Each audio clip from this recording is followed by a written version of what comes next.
1 October 1941 साली देशात महार रेजिमेंटची स्थापना करण्यात आली होती।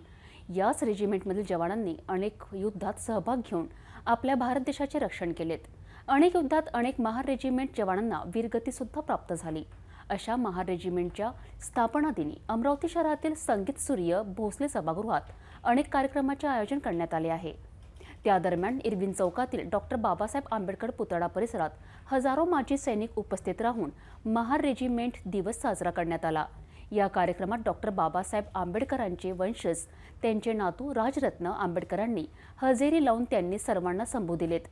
हवेत फुगे सोडून घोषणा देण्यात आल्या, तर येथून खुल्या जीपमध्ये राजरत्न आंबेडकर विराजमान होऊन रॅलीत हजारो माजी सैनिकांनी सहभाग घेत भोसले सभागृहामध्ये कूच करण्यात आली। 1947 साली स्वातंत्र्यप्राप्तीनंतर भारताच्या सीमारक्षणासाठी पूर्व पंजाब सीमादल नावाच्या 3 पलाटणी उभ्या करण्यात आल्या। त्यामध्ये शीख, जाट व डोगरा यांच्या 19 जातींच्या जवानांची भरती झाली। मे 1956 मध्ये जनरल शंकरराव थोरात यांच्या सूचनेप्रमाणे महार रेजिमेंटला महार मशीनगन रेजिमेंट सीमा असे नाव देण्यात आले। भारतीय भूसेनेच्या पायदळ शाखेतील एक रेजिमेंट असलेले महार रेजिमेंट, याच महार रेजिमेंटची स्थापना 1 सप्टेंबर 1941 मध्ये करण्यात आली। या रेजिमेंटच्या जवानांनी अनेक युद्धात देशाचे रक्षण करून देशाचे रक्षण केले। याच रेजिमेंटची स्थापना दिनी हजारो माजी सैनिकांनी आपल्या कुटुंबासह अमरावती शहरात मोठा जल्लोष व्यक्त केला। इरविन चौकातील डॉक्टर बाबासाहेब आंबेडकर पुतळा परिसरात पूजनीय भंते यांच्या वाणीतून त्रिशरण पंचशील ग्रहण करण्यात आले। याच कार्यक्रमाला महामानव डॉक्टर बाबासाहेब आंबेडकरांचे वंशज त्यांचे नातू राजरत्न आंबेडकर यांनी हजेरी लावून त्यांनी बाबासाहेब आंबेडकरांच्या पुतळ्याला हारार्पण करून अभिवादन केले।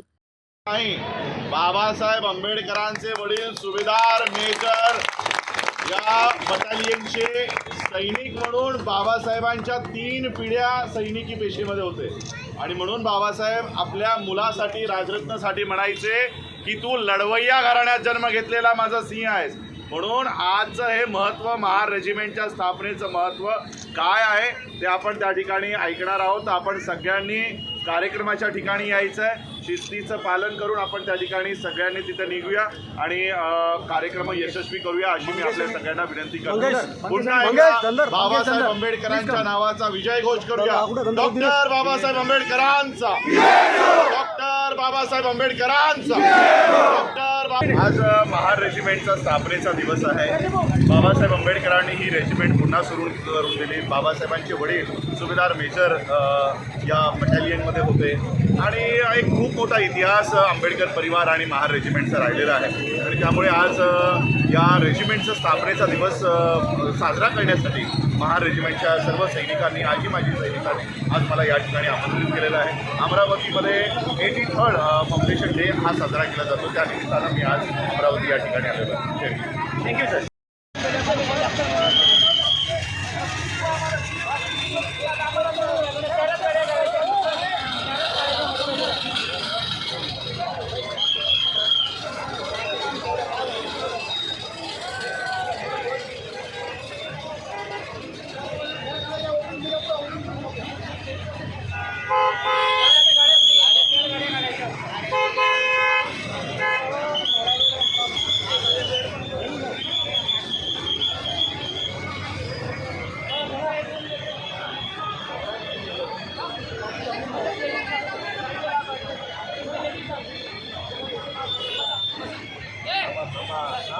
राजरत्न आंबेडकर यांनी आपल्या महार रेजिमेंटमधील हजारो माजी सैनिकांना संबोधले।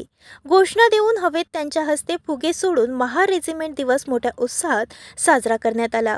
खुल्या जीपमध्ये राजरत्न आंबेडकर विराजमान होऊन त्यांच्या मागे दुचाकी रॅली काढून संगीत सूर्य भोसले सभागृहामध्ये कूच करण्यात आली। संगीत सूर्य भोसले सभागृहात महार रेजिमेंट दिवस निमित्त अनेक माजी सैनिकांचा सन्मान करण्यात आला। VMB कॉलेज येथील संगीत सूर्य भोसले सभागृहात स्क्रीनवर महार रेजिमेंटच्या कर्तृत्वाचा इतिहास सादर करण्यात आला। जब पदार्पण हुआ उस समय कंपनी ने सूरत में, मुंबई में, मद्रास में ऐसे विविध जगहों पे अपने कारखाने एवं गोदामों की सुरक्षा संरक्षण के लिए विविध भागों में लश्कर की भर्ती करने का नियम बना और सन 1757 में कंपनी के बंगाल प्रांत के मुस्तद्दी धूर्त सेनापति रॉबर्ट क्लाइव ने हिंदी लश्कर भर्ती के मुहिम निकाली। उसके बाद सभी जाति धर्म के युवकों को स्थान दिया।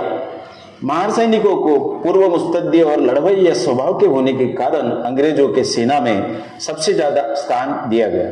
इस प्रकार से सन 1787 से लेके 1826 तक विविध महार सैनिकों ने, जैसे आपको उनके नाम ज्ञात होंगे, मदनाग, बेसनाग, शुभनाग, वाहनाग और 1810 में धोननाग, पुलनाग, इन्होंने फ्रेंच और अंग्रेजों के बीच लड़ाइयों में अपने शौर्य के बल पर विविध पदकों का सम्मान हासिल किया था, क्योंकि उन्होंने उन पूर्व लड़ाइयों में अपने कार्यों के बल पर अपना नाम रोशन किया था।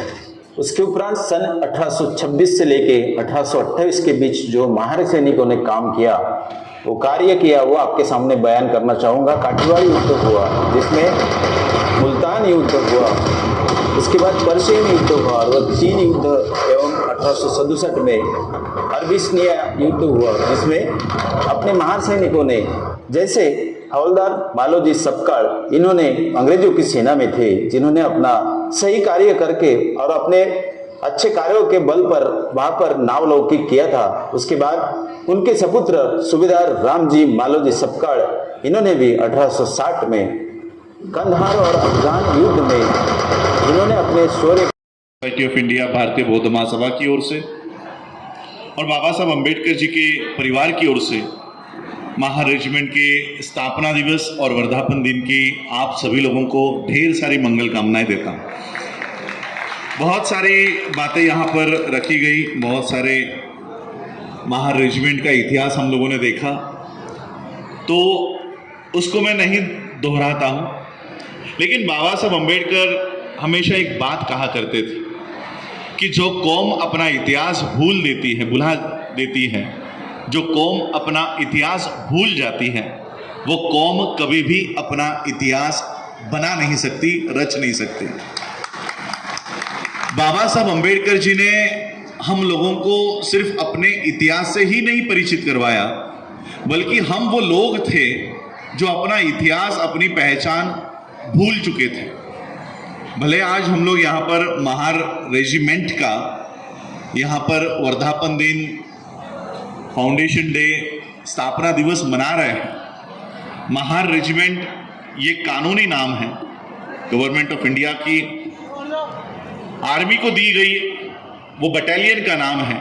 लेकिन बाबा साहब ने हमें अपने रियल पहचान से भी परिचित करवाया। हु वेर महार्स में बाबा साहब ने हमें अपने असली नाम से भी परिचित करवाया है। बाबा साहब अम्बेडकर जी ने भीमा कोरेगांव का यहाँ पर जिक्र हुआ। भीमा कोरेगांव का स्तंभ भी जो घूम गया था, वो कोई घूम नहीं हुआ था, वो वहीं पर था। लेकिन हम अपना इतिहास भूल चुके थे, इसलिए उस भीमा कोरेगांव के स्तंभ पर कभी नतमस्तक होने नहीं गए। बाबा साहब ने हमें अपने इतिहास से परिचित करवाया और इसलिए बाबा साहब उस भीमा कोरेगांव के स्तंभ पर जाकर नतमस्तक हुआ करते थे और वहां से हमें बाबा साहब अम्बेडकर जी ने यह संदेश दिया कि आप लोग भेड़ बकरियों की संतानें नहीं हो, जाओ अपना इतिहास देखो और वहां पर देखो कि आपके लोग शूरवीर थे, आप लोग शेर के बच्चे हो। ये बाबा साहब ने भीमा कोरेगांव के स्तंभ के माध्यम से हम लोगों को अपने इतिहास से परिचित करवाया। महार बटालियन मैं कुबरागड़े जी को मैंने कल ही बताया, हम लोग कोई राजनीतिक, बाबा साहब अम्बेडकर जी को इस देश में राजनीति के लिए ज्यादा इस्तेमाल किया गया है और इसलिए बाबा साहब अम्बेडकर ये as an economist, as an agriculturist, as an educationalist, as an reformer के तौर पे बाबा साहब की इन आइडेंटिटीज को हम लोग आगे नहीं लाते। सिर्फ बाबा साहब क्या है, राजनीतिक, पॉलिटिकल पार्टी के लिए इस्तेमाल में लाने वाले एक फिगर हो गए। बाबा Saheb Ambedkar as an historian, इतिहासकार के माध्यम से हमें इतिहास को भी पढ़ने की जरूरत नहीं है। हमें अपनी पहचान अगर इस देश में ढूंढनी है तो भारत के इतिहास पढ़ ले, वो अपने इतिहास को खुद में खुद जान लेगा कि हम कौन हैं। इतना बाबा साहब अंबेडकर जी ने हमारे लिए काम करके गए हैं। बाबा साहब को शायद अंदेशा होगा कि मेरे लोग आगे चलकर क्या बनने वाले हैं। वो इतनी मेहनत नहीं करेंगे कि भारत का इतिहास पढ़े और अपनी खुद की पहचान ढूंढे। इसलिए बाबा साहब ने कई सारे किताबें कंक्लूजन के माध्यम से दिए। Who were Mahars, who were Shudras. आज जिस प्रॉब्लम ऑफ रुपी का आपने मुझे ये शील्ड दिया है, ये किताब, ये ग्रंथ बाबा साहब का थीसिस हुआ करता था। आज जिसका 100 एनिवर्सरी हम लोग मना रहे हैं इस साल में, तो कई सारी किताबें बाबा साहब ने हमें लिख कर दी ताकि हम अपने इतिहास को पहचान सके। हु वेर महार्स के माध्यम से बाबा साहब ने हमें अपनी पहचान प्राप्त करवा के दी। बाबा साहब अंबेडकर जी के पिताजी, इनकी फोटो यहां पर लगी हुई है। ये खुद बाबा साहब ही नहीं, बाबा साहब की पहली नौकरी भी मिलिट्री की नौकरी थी। उनके पिताजी की नौकरी सूबेदार मेजर पोस्ट से रिटायर्ड हुए। उनके पिताजी यानी बाबा साहब के दादाजी हवलदार पोस्ट से रिटायर हुए और बाबा साहब के परदादा ये भी मिलिट्री सर्विसेज में थे। इसलिए मैं हमेशा कहता हूं, मैं किसी पॉलिटिकल घराने से नहीं हूं, मैं सूबेदार मेजर रामजी अंबेडकर एक मिलिट्री घराने से ताल्लुक रखने वाला, एक योद्धा परिवार से ताल्लुक रखने वाला व्यक्ति हूं। ये तो हमारे राजनेताओं ने बाबा साहब को राजनीति के लिए इस्तेमाल करने के लिए। कार्यक्रमाला माजी लेडी गव्हर्नर कमलाताई गवई, शहर गुन्हे शाखा पोलीस निरीक्षक राहुल आठवले यांच्यासह अनेक मान्यवर आणि महार रेजिमेंटच्या हजारो माजी सैनिकसह त्यांच्या कुटुंबियाच्या उपस्थित कार्यक्रम संपन्न झाला।